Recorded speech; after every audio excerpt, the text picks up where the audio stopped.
So I want to talk to you a bit today about art direction. And I have a confession to make. You know, for the longest time, I didn't really know what art direction is. I mean, of course I know what art direction is. It's the job that that guy does, right? His job, directing the art, making sure everything looks good, making sure that other people are doing the art properly, whatever. Implementing the brand, making sure the brand is being implemented properly. And then I was working on a project where I was working with some really smart people, and I just got this idea. I had a kind of breakthrough about what art direction is. That really, art direction is about being in a conversation with your audience, a conversation with your users, the people you're trying to reach. I just did 4 slides for you. I typeset them in Helvetica. Why? I'm not really quite sure. Perhaps because once you're doing something about art, you're supposed to do it in Helvetica. If you walk into any modern art museum, everything you see is going to be typeset in Helvetica.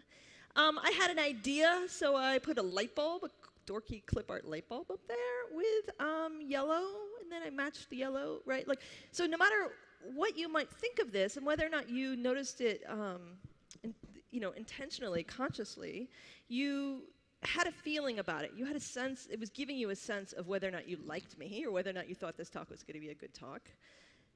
But really, that's not really the message I want to give necessarily. What do I want to say? This is much more up my alley. I like this much better. This is a kind of visual kind of aesthetic that pleases me personally. So maybe I want to pick this keynote template, right? Kind of matches that feeling, but this is not a talk about arts and crafts, right? This is not a, I don't know, this is very weak. This isn't really the kind of message I want to give you. This is much more up the alley of what I want to say. This will give you subconscious associations to the kind of typography and the kind of work, the kind of graphic design that other projects that are similar to this project, you're going to get a subconscious association. Probably most people out there will never know the connection, but you suddenly get these feelings based on the choices that I've made. That process of thinking through, what is this project about? What is the story we're trying to tell? What kind of feeling do we want to evoke in our audience? And how can we make choices visually to underline and succeed at conveying that message? That's art direction. And we're not very good at this in the tech industry. We tend to kind of expect that everybody in the tech industry is going to do the tech industry stuff. And anytime anybody deviates, people sort of freak out. This was back when the Apple Watch was announced, and the tech blogs were all completely freaking out. Why in the world is Apple building a white cube next to the auditorium in Cupertino where they're going to have this announcement? Did the town of Cupertino give them permission to permanently build a structure that's this cube? And then when the watch logo came out, I remember thinking, doesn't Apple have anybody who knows how to kern around there? What is up with this logo? Doesn't Apple know that the tech industry logos are supposed to look like this? And then I realized that actually the Apple was trying to position their logo into a world of logos that looks like this, into the fashion industry. And they created their logo very intentionally so that it would fit into this landscape. And they didn't build a permanent white building. They built what's called a tent. The fashion industry knows what these are. These are temporary structures that they use to unveil things that are very special. Anybody who went to Fashion Week and then went to the Apple Watch unveiling knew exactly what that building was for. Apple was setting itself up to have this kind of conversation with the public at large globally and with the fashion industry specifically, to tell a story about this new product, the Apple Watch, and to give people a sense of what this product is about. Art direction. Another phrase that's pretty great if you're interested in learning more about these things and looking outside of the tech industry is the phrase editorial design. There's a book that I really like called Editorial Design by Kath Caldwell and Yolanda Zapatera. And it says in this book, the vast majority of editorial has at its heart the idea of communicating an idea of a story through the organization and presentation of words and visuals. The idea of communicating the idea of a story. And you might think, well, I'm not doing editorial design. I don't work in a newspaper. I make an app. Apps are special. Apps are different. Yeah, this all applies to apps as well, or computer programs, as we used to call them. The one on the left is Google Docs. The one on the right is Bywords. And you can see there's hardly anything on these 2 pages, but the layout, the typography, the color choices, the Google Docs version kind of gives you this feeling of, I'm very practical. I'm here for you. We will be here when you come back with your colleagues at work. You can get some good things done. We're very utilitarian who are here, right? That's the story. And Bywords is giving you much more this feeling of, hello, writer. You are special. You have important things to write. Shh, let's be quiet so you can write. Right? Hardly anything on the page. Very different stories being told.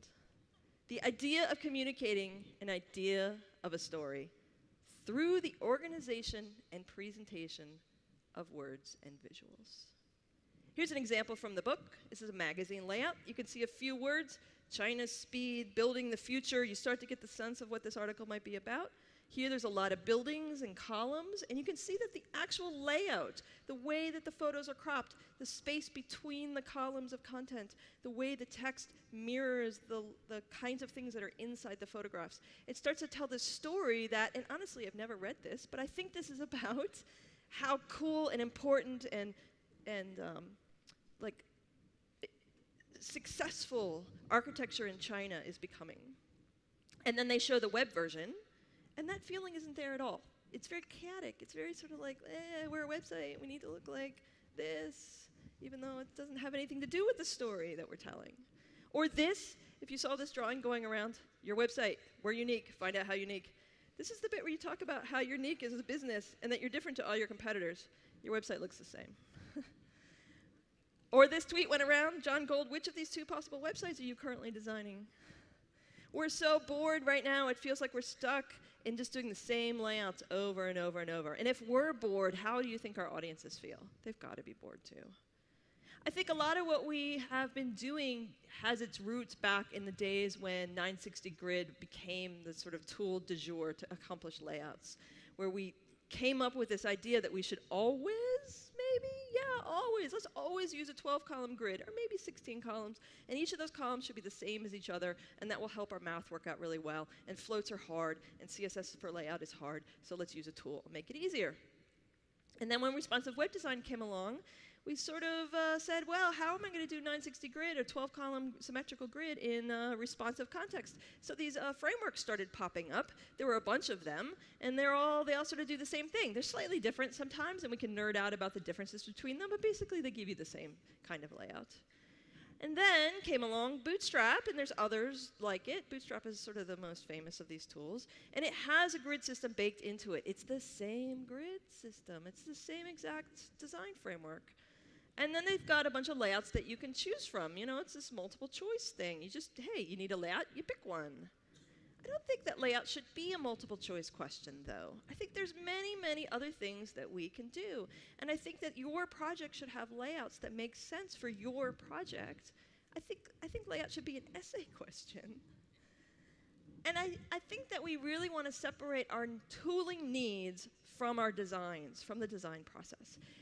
Brad earlier talked about style guides and tools, atomic design, whatever you want to call it. That kind of component-based design is really helpful when you're on a project with a lot of people, when you need a way to control things and constrain things, or when you're handing something off and the people that you're handing it to, you want to help them churn out new designs more quickly, on brand, within a system. Genius, yes, let's do that. People have been doing that for years in advertising and other kinds of graphic design systems. We should do that on the web. But does that mean we have to pick our page layouts from, you know, a choice of 3 that are out there on the web that everybody else is using? No, you could design your own and put it into your own system. You could let your design needs, your project's needs, dictate your system that you create, your tools that you build for efficiency, and make it work well, but make it work well without taking all your layouts from someplace else. So the funny thing is that we got so used to using these framework layouts and sort of saying, how do I do a layout? Oh, I grab a framework. Oh, I apply lots of classes. That when Flexbox came along, a lot of people said, awesome, we have a new tool for doing the exact same thing. Let's make a bunch of 12-column symmetrical Flexbox frameworks. And now there's so many of them that you really can't keep track. There's many more of them than the ones I showed on this slide. And there's a new CSS property coming along, CSS Grid. And I have a feeling that a lot of people are going to take CSS Grid and make layout frameworks out of it, which is so silly, because really what you're doing is you're taking a very powerful tool, the first tool that we have in CSS to really, truly do layout, and then we're deciding to only use a tiny subset of it and act like it's 2006 and only use the parts of Grid that make websites like it's 2006. CSS Grid is a framework. It's being built right into the browser, and so we don't need to make a framework out of it. We're going to have a framework. So what are we going to do once we decide, let's not use everybody else's layout, let's design our own layout? I've been looking at a lot of books. There's a century of graphic design practice out there that's directly applicable to what we do. We can learn from those masters who came before us and apply those things, translate those ideas over to the web, change them, because the web is not print, but find ways to take inspiration from these books. Here's one, Best Practices for Graphic Designers, Grids and Page Layouts. In this book, there's one. There's just like every page is a different idea. It's that kind of book, right? One of the pages says, negative space is a map. The use of negative space is imperative in creating usability, accessibility. Negative space provides paths for the eye to navigate through the content. Creating asymmetry with negative space activates the composition.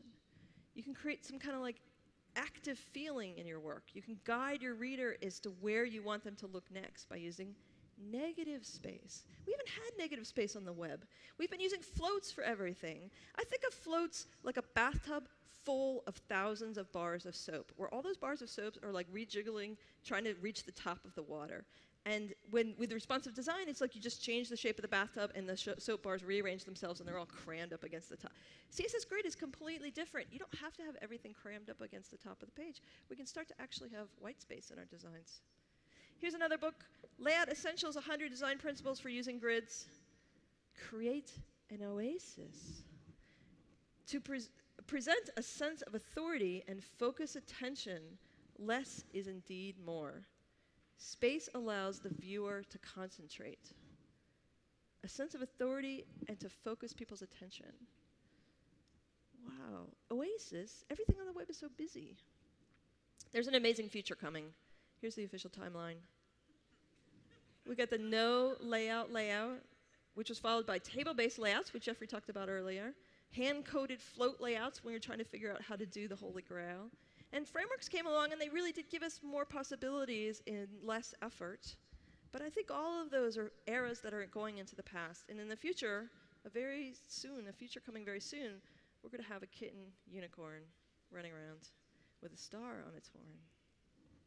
There's a bunch of examples I'm about to show you. They are right now at labs.jensimmons.com. You can follow along. You can also look at the code later, inspect it, read it, fork it on GitHub, download it, check it out on CodePen, and really get to know how what techniques I used in the code. There are big pieces and little pieces in CSS that I want to show you today. I'm going to start with the little pieces. Here's one, initial letter. One of the tools in graphic design for drawing people's eye, like pulling the eye to where you want it to go, is by using a big drop cap. If you look at this example, you might notice that the text does not start in the upper left-hand corner. You can do that. You can put the most important text, the headline, over on the side. You can start the article further down on the page, and people can figure out where to go because of visual hierarchy and because of the use of the drop cap. They're not confused. Here, we've been trying to do drop caps on the web. Here's 3 examples.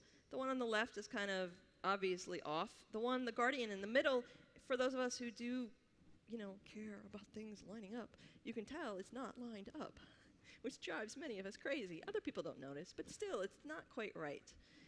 I like the one on the right, the intercept, because they just sort of said, yep, it's never going to line up. Let's just make a giant space, and we'll call it art.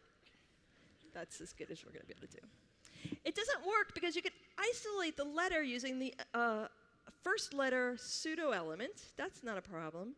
But then what we've been trying to do is make that letter bigger, float it and make it bigger by using some sort of like font size 2.7, oh, not 2.8, no, 2.75, 2.76789 M's, perfect in Chrome. And then you open up Safari and it's like doesn't fit properly, right? The browsers don't render font size consistently enough to use that technique. Well, there's a new technique that we can start using today, actually. We're going to use the pseudo element first letter, same, and I'm going to apply color and some bold, a little bit of margin on the right so that the letter changes color and it looks cool. And then I'm going to use this property, initial letter 4, which says to the browser, hey, I want you to make the letter bigger. I want you to make it the same height as 4 lines of text. You do the math. Because computers are actually really good at doing math. And then it doesn't matter if the line height gets changed, if the font doesn't download, if the user changes their font sizing. It doesn't matter. It's not fragile. The letter will always grow to be the height of 4 lines of text. The thing is that this property is not in all browsers. In fact, it's only in Safari 9 and 10. So what's going to happen in the other browsers? I always think of this as, hey, it doesn't work in a browser. Let me just cross it out in my mind and see what happens. Frequently, it's fine. You cross out border radius, you get square corners. It's fine. But if you cross out initial letter, you're going to get a little tiny orange letter with some margin on it. Because the browsers that do not understand initial letter are going to go ahead and apply the rest of this CSS. That's a problem. That would mean we wouldn't be able to use this property until 100% of our users have this property. Except there's a new technique, a new property that you can add to this other property.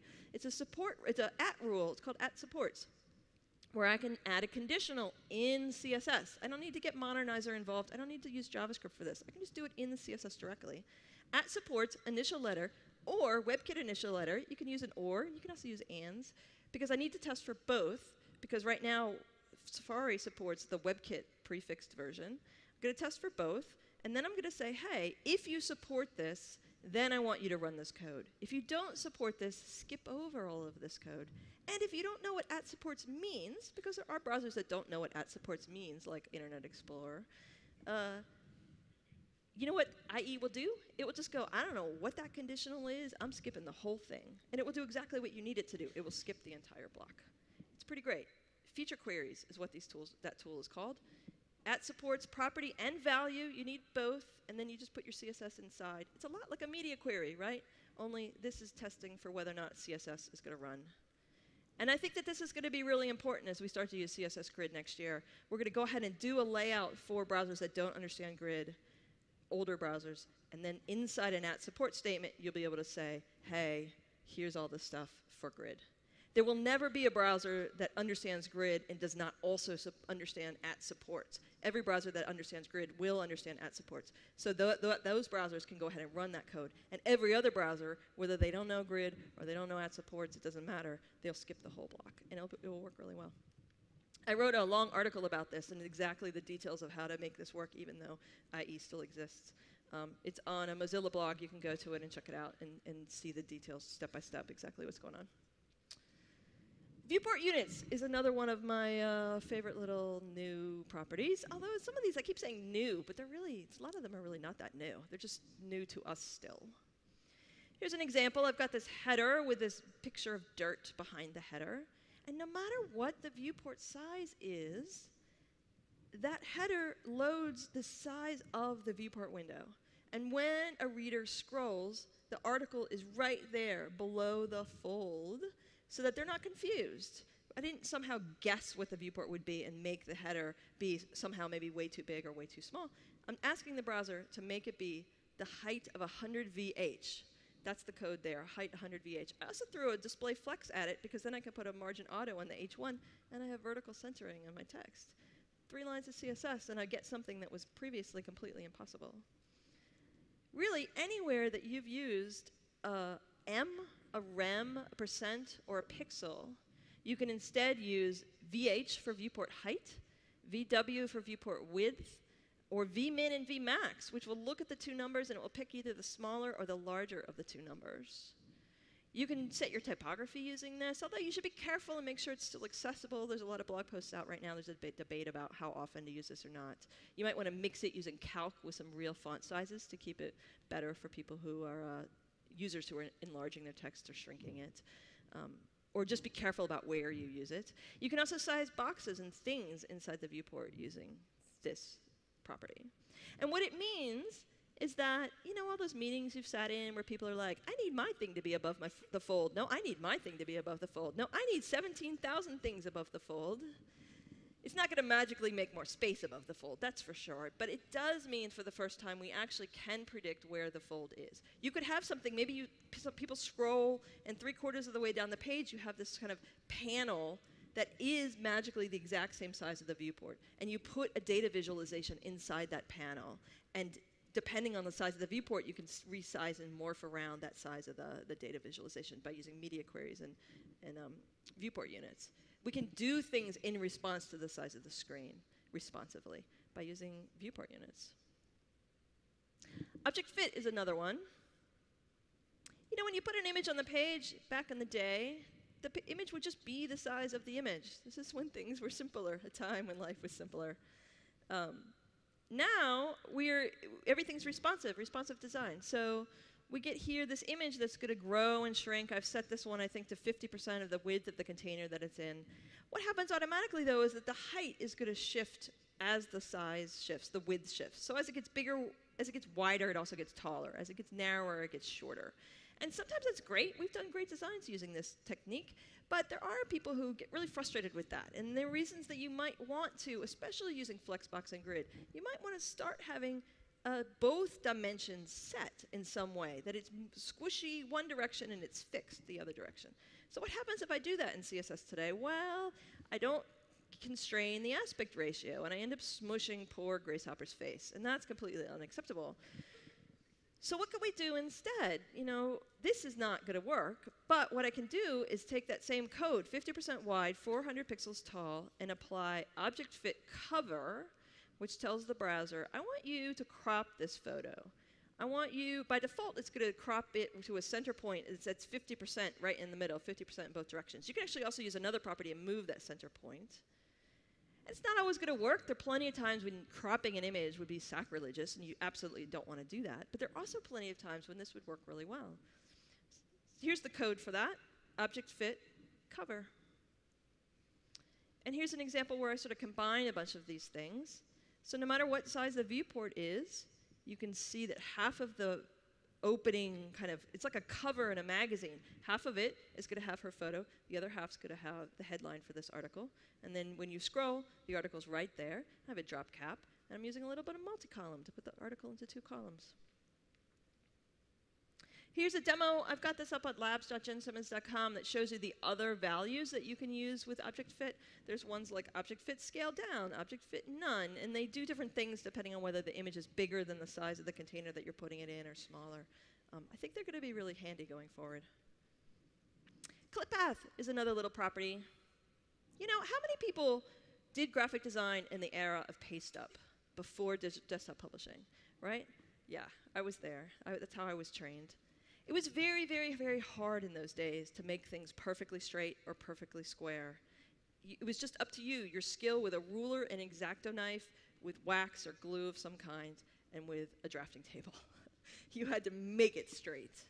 And usually it was not perfect, right? In this case, Blue Note Album's famous, beautiful graphic design work, a lot of this, you know, this design work was done with the idea that, hey, let's go ahead and like use that. Let's just use scissors and not try to make things perfectly straight. Let's play on this idea of jazz and make the layout look like jazz music. Today, we live in a world where everything is so freaking perfect, perfectly square, perfectly centered, perfectly even. And I think that we should think about that as a quality that we can use that maybe is right for your project, or maybe it's a quality that you want to fight because it's not really quite right for your project. Here I just cropped a little bit of that photo, so now it's not quite square. And let me scoot it over a little bit. Very simple technically. But look at the difference, how it feels different. Because I just sliced off the edges and scooted it over so it's not symmetrical, it's not centered. It starts to feel quite different. I start to like that photo when I kind of didn't really like it before. Here's the code for that. Clip path, polygon. I put 4 points using a polygon. I could have many, many more points and create some sort of other type of polygon. I can also use, instead of clip path, I could use a CSS mask. I could use an SVG as a mask. I can use, some people are using gradients, where really there's just 2 colors. There's not a gradient. There's just like on, off, and then they get a diagonal line, and they cut things with that diagonal line. There's a bunch of techniques to go ahead and change the shape of something and make it not square anymore. And then, once you have something that's not rectangular, the flow content that flows around that thing, we have ways to make that flow in a shape that's not a square, not a rectangle. So here I've got a photograph of a tomato, and I've taken the text and I'm flowing that text around the tomato in a circle. Or here, I went ahead and made a polygon with a lot of points, actually, to cut the text around those grapes. And you might think, well, where in the world am I going to get all that numbers from? Well, there's a tool that you might want to play with. It's kind of fun. It's an extension that was made by the folks at Adobe that works in Chrome. And you can go over and click on where it says the word shapes, and you get yourself this little tiny arrow. And it makes your browser pretend like it's Illustrator. And you get this dotted line that you can adjust and move around and play with. And if you're doing some sort of hand-created bespoke website, you can just copy the code right out of here and paste it into your CSS. You can also use shapes with a mask. You can use an image to be its own mask. So for instance, if you're using a content management system, you're not going to hand bespoke the numbers on each one, but you could use you could set it up so that your CMS creates the masks automatically for your system, and everything gets cut, like the flow gets created into the shape that you need to based on the image that you're using. Here's the plugin if you want to go check it out, CSS Shapes Editor. We're also adding this to Firefox right now. Shapes is not in Firefox at the moment, but the engineers at Mozilla are working on it right now. And we're also building a tool that hopefully will be pretty great that you'll be able to use both on ClipPath and things like that, and also on Shapes. Look for that next year, I think, sometime next year. So add all this up. We've got dropped and raised caps, non-rectangular shapes, images that you can specify in both dimensions, and sizing based on edges. We can really start to put these pieces together and do some interesting things that were not possible before. There's also some big pieces. So let me talk about the big pieces. Flexbox, Multicolumn, and CSS Grid. How many people have used Flexbox or currently using it for projects? Right? I wish there were more people using it. It's pretty great. So let's look at what you get.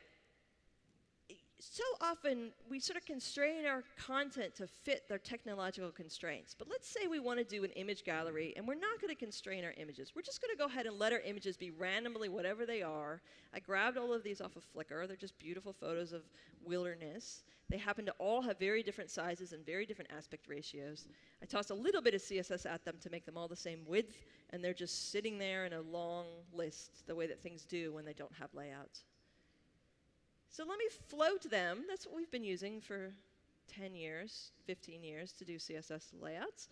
Oh, but look, the fifth one that has the sky is kind of stuck on the one above it. Again, this is like a bunch of bars of soap. It just cares about getting to the top as fast as it can. It doesn't care about being over in the first column where I would want it to be. So what happens? This is this float drop problem. This is the reason that we have struggled so much with CSS. So what do? We do this. We have squares everywhere. We put everything into rectangles. We make everything have the constrained aspect ratios. And you end up with this feeling of just very safe, very symmetrical, very predictable kind of work. We're not using squares because they're better. We're using squares because floats have been lame. Let's say instead if we use Flexbox, and I'm not going to use Flexbox in a way that forces it to pretend like it's a float. I'm going to go ahead and ask Flexbox, think about Flexbox. What does Flexbox want to do in the world? And what could I maybe have it do as an experiment? Flexbox likes to think of the world as one long row of things. Or if the world is shorter, then it will start wrapping those items. But it will calculate the size of each of those items in each row. So the first row, everything gets calculated. The second row, everything gets calculated. It doesn't have any idea what's going on in the other rows. So the second row doesn't think about the third row or the fourth row or the first row. It only thinks about itself. So here I've got a layout that I've done by making Flexbox, excuse me. So I'm using object fit so that the images themselves are, the sizes of the boxes are being set by Flexbox. Flexbox is saying, how much room do I have? Okay, I have enough for 3 on this size. So then let me, I'll size these boxes and I'll just fit the photos in them, but make the boxes as big as they can, given that there's 3 here. And then I'm going to crop the leftover images. Or Flexbox also can think about the world as a giant column. And if you let it, it will just go ahead and scroll forever as long as there's content. But if we cap the size of the space that Flexbox is working within, then it will start to make more columns. And it will calculate the height or the width of everything in that column based on the size of what's going on inside that one column. So here I made an example. The space that it's in is constrained to be just a little bigger than the viewport height, but then it triggers a sideways scroll, which is kind of interesting. Maybe it's a great idea, maybe it's not. We sort of have this idea on the web that you should never use a sideways scroll, although we use sideways scrolls in apps all the time, so people can figure out how to swipe sideways. Maybe it's something that we should think about. Just playing around. What I might really want to do, though, is have the browser make as many columns as possible, keeping each image around the certain size that I would ideally want it to be, and go ahead and make more columns as we go along, and then reflow them and make the height of each column be about the same as the height of each other column. Flexbox isn't going to be any good at that. It doesn't know how to do that. The property that does know how to do that is multicolumn. CSS multicolumn has been around for a really long time. A lot of people don't know about it, and many of us never use it. I think because it was implemented such a long time ago that it is buggy, or was buggy. And so it has this reputation of being super buggy and unusable and useless. But it's not useless. I think most of the use cases that we might want to use it for, it's going to perform really, really well. There have been a lot of bugs. A lot of those bugs have been fixed recently. This year, the last year or so, browsers have been going around cleaning up their multi-column implementations and fixing the bugs. And you also can work around them. You know, if there's certain places where it doesn't work, then just don't do that, do something else. But you still might be able to use multi-column if you do something else. So I would suggest taking a look at it and playing around and getting to know it. And if you find bugs and they're getting in your way, feel free to ping me. It's part of my job now to make sure that if it's a bug against Firefox, that it's filed and it's getting a priority and it's getting fixed. I also like to harass other browser makers and get them to fix their bugs too. So I'm happy to try to do that. I've been doing that all year with multicolumn, actually, because I'm excited about it. I want us to use it, and I'd want the bugs to go away. But honestly, like half of the ones that were on my list have already been fixed. So here it is in multi-column layout. You can see a bunch of different, so the images here are not getting cropped either because there's enough space for them to be the aspect ratio that they want to be. And no matter how big it is, it reflows. It's kind of nice. No JavaScript on this page. It's going to be much faster than using a JavaScript solution because it's all CSS. And then there's CSS Grid Layout. Hopefully you've heard of it. Probably very few of you have started to code with it. It's still on the horizon in the future, but it's coming up very fast. It's going to be here before you know it. And those of us who have been playing around with grid layout, this is kind of how we feel about it. It's just so amazing. So Grid wants to think about the world like this. It thinks about the world in 2 dimensions, while Flexbox thought about the world in 1 dimension. Flexbox, if any of you have tried to do a layout like this with Flexbox and you have, if you have 12 items, you're fine. But if you've got 11, or here, you have 10 items or whatever, the few that are on the bottom row will start to stretch out across the entire row. And I remember learning Flexbox and being like, that's not what I want. Why did the people who make Flexbox do this? Why don't they know what it is that I want? Yeah, they know what it is that we want. They didn't make Flexbox to do that. They made Grid to do that. Grid knows how to keep those 2 items in the bottom row the same size as the rows above it, because Grid understands what's above it in the other rows, as well as what's going on with columns. And with Grid, you don't have to make all your columns be the same size. You could have different sizes of columns. You could have some of those columns be set with a %, and some of them be fixed with pixels, and some of them just be like, hey, I have a ratio I want you to be. I want all of you to be the same size as each other. I want you to be 1, and you to be 1.2, and you to be 1.6, and I've got this beautiful golden ratio of whatever going on. Very, very easy to do. You don't need calc. You don't need a lot of crazy stuff. You just say, hey, this is what I want, and Grid can handle it. Also, in the frameworks that we've been using, there's a sense that the content and the space for the content are the same thing. If you put content into one of the columns in Bootstrap or in 960GS or any of the other many, many, many frameworks, that content fills up the entire space. But with Grid, there really isn't a reason to think that way. You could easily have items in a track where those items are smaller than the track as a whole. Also, our items don't all have to be in the upper left-hand corner. We can start to have things placed at the bottom edge or to the side, one side or the other. If you have learned Flexbox, starting to learn Flexbox, you might think about, like justify content, align self, align items, you start to be able to say, I want you to space yourselves out. I want you to all line up at the end. I want you to all line up in the start going this direction or going that direction. These properties have crawled their way out of the Flexbox specification over into a specification called the alignment specification. And then they made some more of them. There used to be 4 for Flexbox. Now there's going to be 6 because there's 2 new ones to work in Grid. So we get justify content, justify self, justify items, and align items. And then we've got all these start and end values. Self-start, self-end, center. It's confusing. These words are weird. They don't obviously mean what it is that we think that they're going to mean. That we have to really drill them into our heads. But it's time worth spending to learn what these things mean, because you're going to use them for Flexbox and you're going to use them for Grid. And if you're a person who's out there who kind of just, you find yourself wanting to make a Flexbox, a framework out of, a layout framework out of CSS Grid, this is what I want you to do instead. Make us more games like these.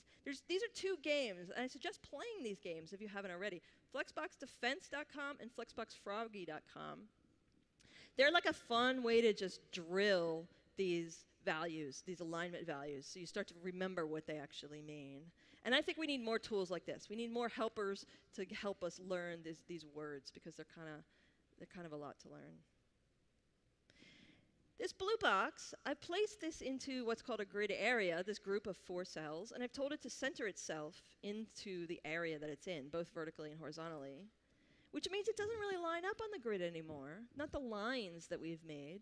But Grid is giving us a way to place things in space so that we can do some sort of a design.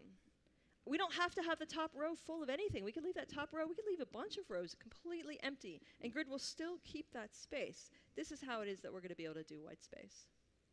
There are many ways to use CSS Grid. Some are more rigid than others, some are more creative than others, or free-flowing than others. And I hope that we really explore all of those possibilities, because I think all of them could be great for one project or another.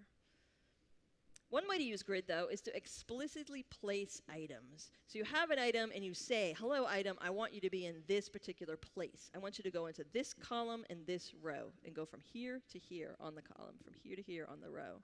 That's one way to do it. Looking at these books, there's this poster, the jazz poster that's on the right. It kind of caught my eye, and I thought, could I do this with CSS Grid? Is this the kind of thing that CSS Grid would like to do for me? And I did. And it just feels so different than the things that we've been doing. I mean, for one, there's an event above the headline, and you can still find the headline for the site. Your eyeballs know where to go because of visual hierarchy. We don't have to any longer put the name of the site or the most important thing at the very top. We could do something else.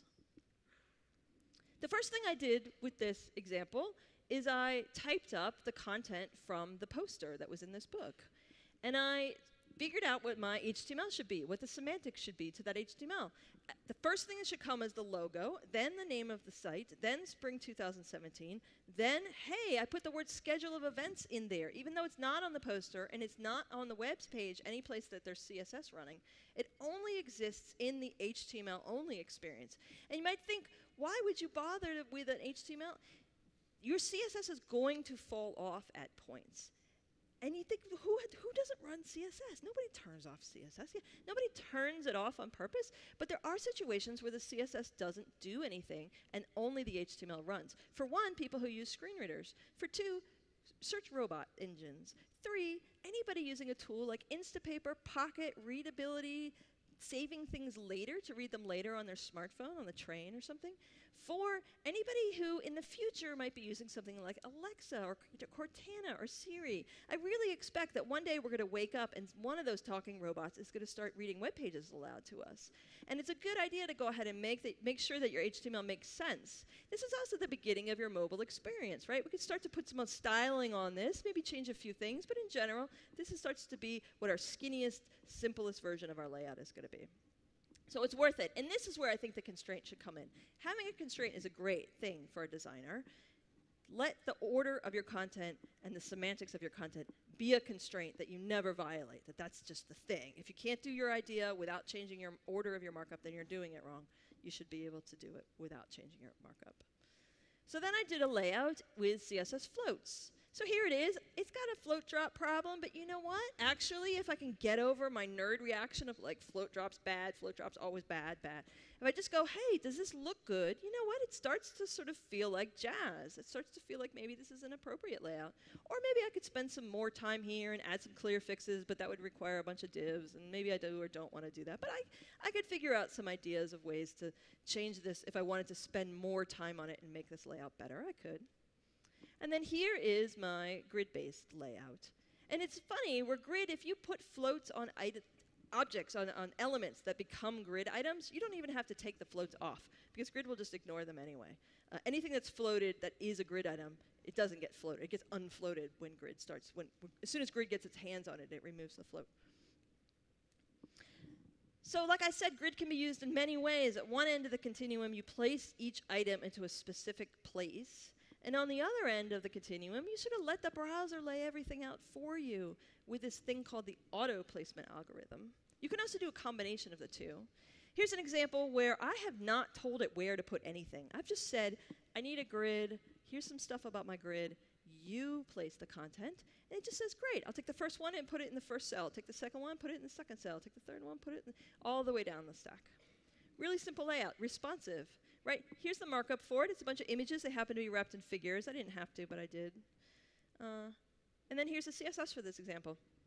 This is all of the CSS for this entire example. There's 7 lines of CSS. This is all of the layout code. 2 lines of code, no media queries. There's a lot of things you can do with grid that are responsive. You don't need media queries. Rachel's going to talk about this. Rachel Andrews, she's going to get into grid tomorrow, so I don't want to get into the code too deep. I'm just hoping to, I'm painting a picture for you of the kinds of things that we're going to be able to do with grid. And she'll explain what this means. The one thing I want to point out, though, is that we've been thinking about everything in terms of percents, you know, like the percent width of a column. We're going to really be letting go of percents, and we're going to be using pixels again. And pixels don't mean fixed size. They just mean somewhere around 280, or at the minimum 280. Don't ever be smaller than 280. It's a change in the way that we're going to think about things. So the auto placement algorithm takes each item and it places it in the next available cell that the content will fit into. If some of the content is bigger than some of the cells, then it will just skip over that cell. So you can see that there's a space next to the 3, and it puts 4 on the next row because it doesn't fit up in that little tiny space. There's also a little toggle in the auto placement algorithm, and you can switch to auto flow dense, which says to the browser, hey, I want you to take content and backfill it into the empty spaces. So I went 1, 2, 3, okay, 4's not going to fit here, I'll put 4 over here, 5, oh, 5 will fit back up on that hole I left. So it puts it back up in the hole. It rearranges the order of the content for you, which is kind of cool. So I took this example with the images, and I did this kind of layout with a grid auto flow dense. Again, no JavaScript involved. It's going to be really fast. It's not going to be fragile for people. It's not going to slow down on slow devices. All of that also makes me think of some of the earliest modern graphic design work. This famous painting, Pete Mondrian, from the De Stijl movement. You know, a lot of people, they get to an art museum and they see a painting like this and they think, what's the big deal? I could paint that. Why is that painting on the wall? I know how to use red and blue and make boxes. But the reason that this was profound is because we see things like this all the time. I was looking at my window earlier, I was going through my slides, and then the building next door looks like this painting. But there was a time when no one saw things like that, when things were made out of wood, when no building was taller than a walk-up staircase because elevators didn't exist. And back in the Victorian era, a lot of graphic design was just very ornamented, just very pretty, decorated, or things, lots of symmetrical things. You could take any of these designs and fold them in half. If you've got an oval photo on one side, you got the oval photo on the other side, right? Like that reminds me of Bootstrap, like very symmetrical. Everything's very Victorian and safe. Everything's sort of very. Then this came along. This sort of just, boom, hey, what if we get rid of all the ornamentation? What if we do things asymmetrically? What if use visual hierarchy and diagonal lines? And what happens? Where does your eye go first? It goes to that big red box. Well, where does it go second? How do those white boxes feel in comparison? What could we do with a space if we start doing crazy things like this? So I wanted to see, can I do this as a web page? And I spent quite a bit of time trying to figure out what should the markup be. For a while I thought those are all color blocks, they're background colors. And then I finally realized, no, actually for this example, each color, each block should be its own image. And then it should have alt text. So that the experience, if you don't see anything, is this poem in words of colors. White, white, yellow, white, white, red, yellow, white, white, white, black. Okay, that's a good screen. There we go. Okay, this is the right HTML for this example. And if you just look at this with a little bit of CSS applied, a little bit of space between things, I used CSS to do the borders on everything. And that's what you get, right? Sort of deconstructed Mondrian. And then I use Grid to stack everything back up again. And I use Grid to make a responsive Mondrian.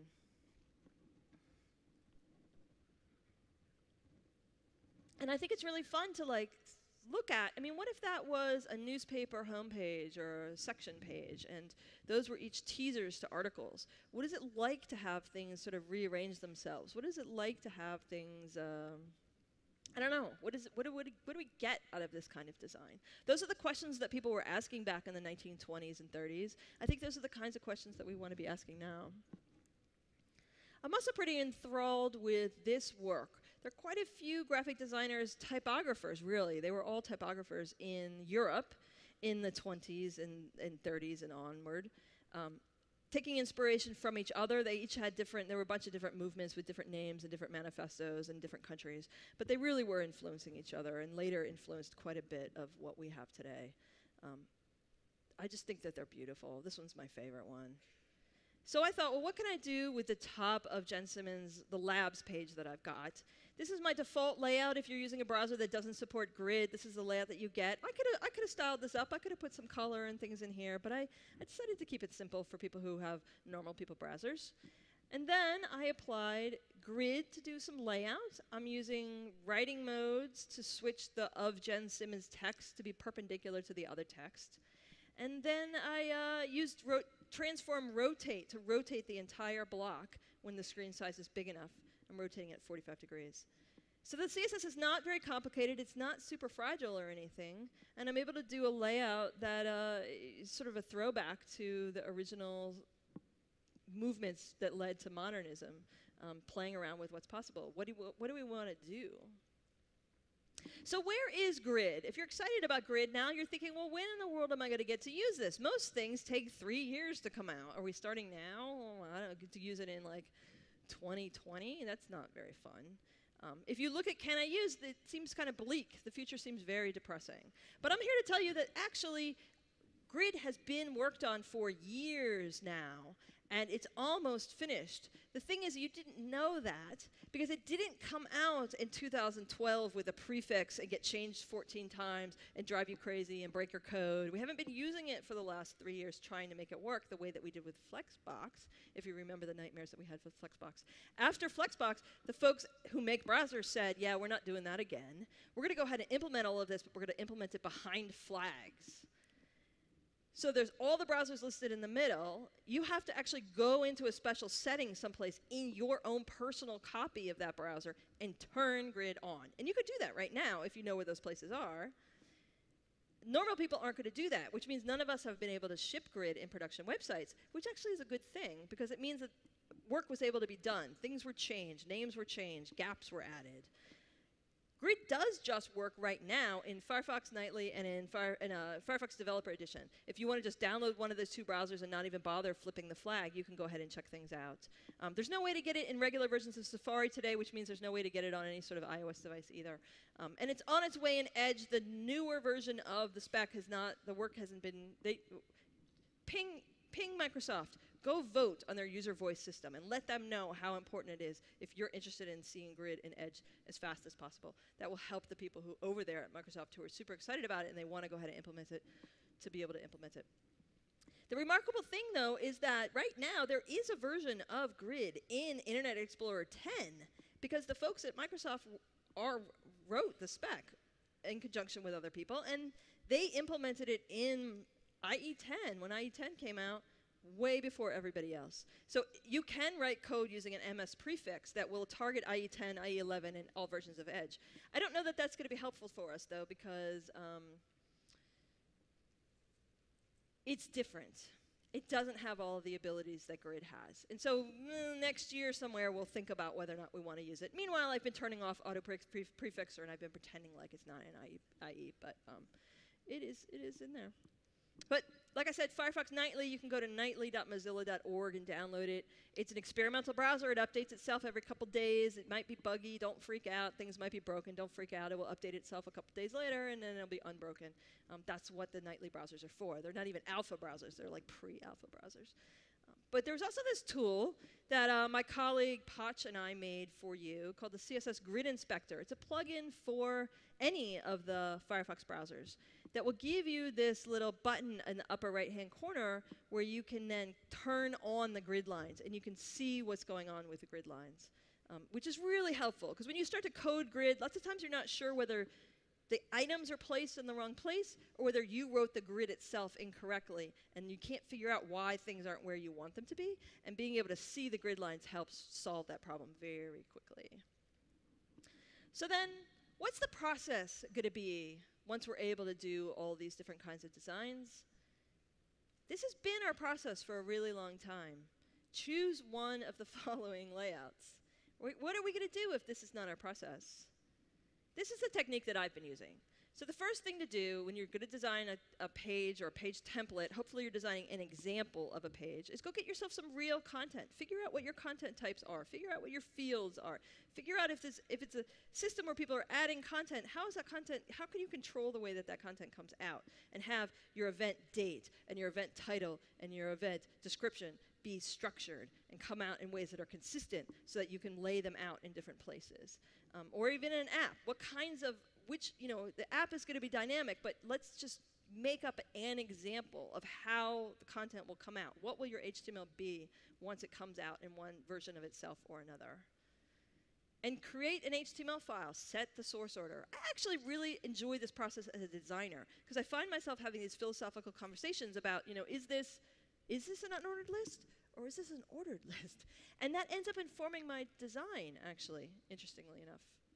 Then sketch ideas for page layout. Sketch them however you want, on a napkin, on a piece of paper, with pencil, in Photoshop if you enjoy Photoshop, in Sketch. It doesn't matter.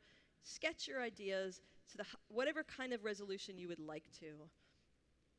And then design a custom grid, which is something that we've not been doing. Most of us have been skipping over this step. It seems like Mark Bolton is the only person in the industry that's done this. Everybody else just sort of jumps to the 12-column symmetrical grid. But we have a moment here where you can actually design a custom grid, not a framework, not the technology, not the CSS, the design. Design a grid for your project. Here's an example in one of these books. Frozen food packaging. There are people who designed a line of frozen food packaging, and they had to think through, what are all the different vegetables? What kind of photos do these vegetables have? How long are the names of the vegetables at the minimum and at the maximum? How can we design a system so that the title's laid out here, and the logo's laid out there, and the photo is always laid out here, and have a template that gets used over and over again? You know what? They didn't use a 12-column symmetrical template from Bootstrap for that. They designed a system.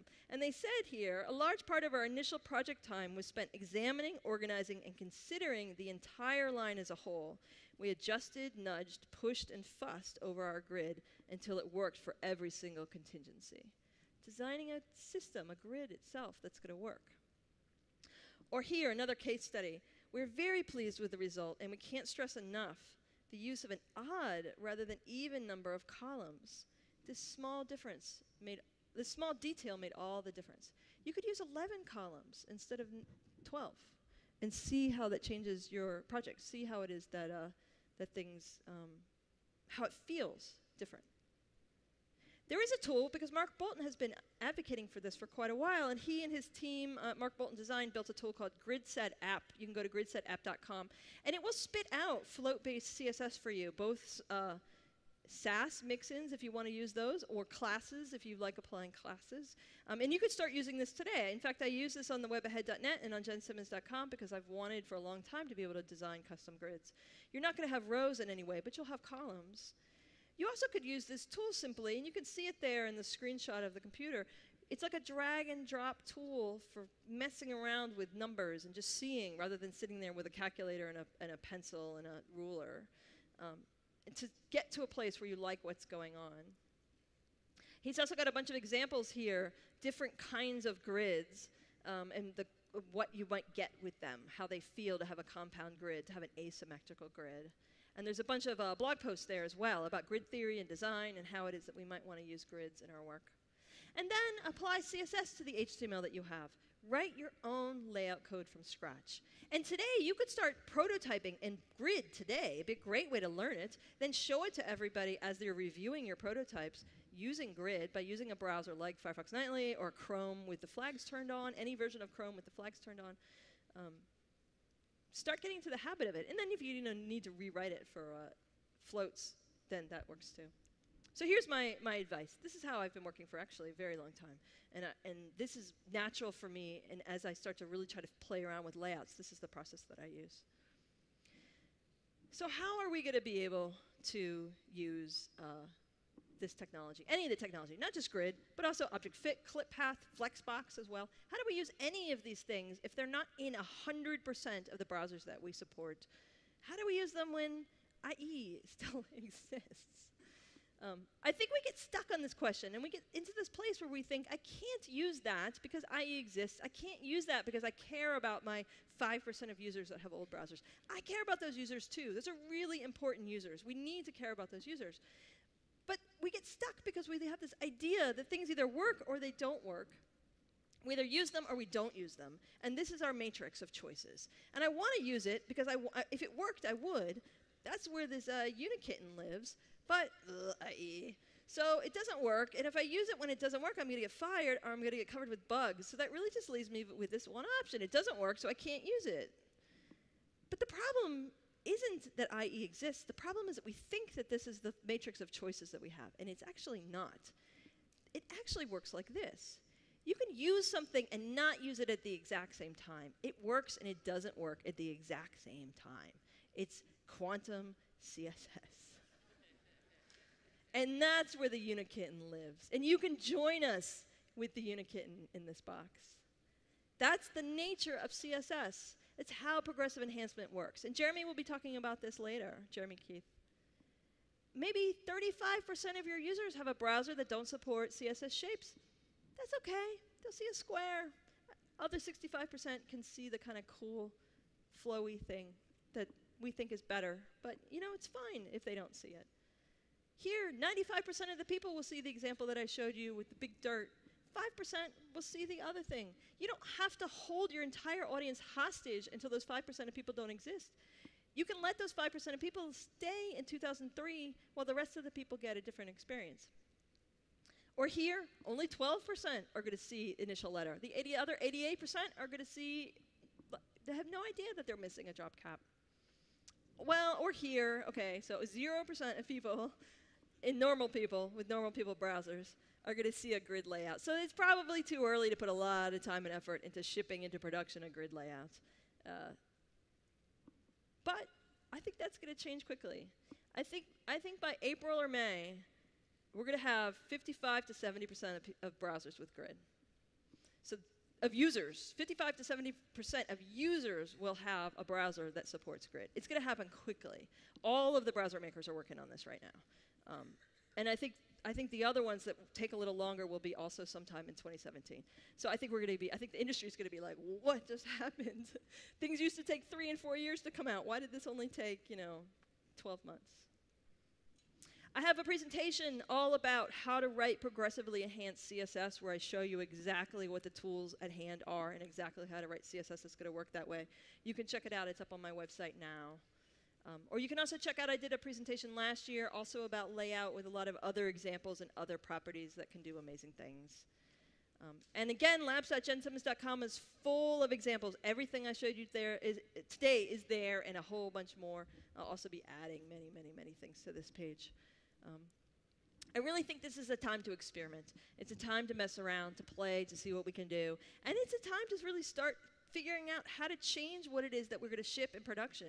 It's not just going to be about having technology. It is going to be about having conversations with your colleagues, with your clients, with your bosses, and shifting our mindset about what's possible. And this is the time to get started on that work, because that kind of work takes much longer than learning new CSS.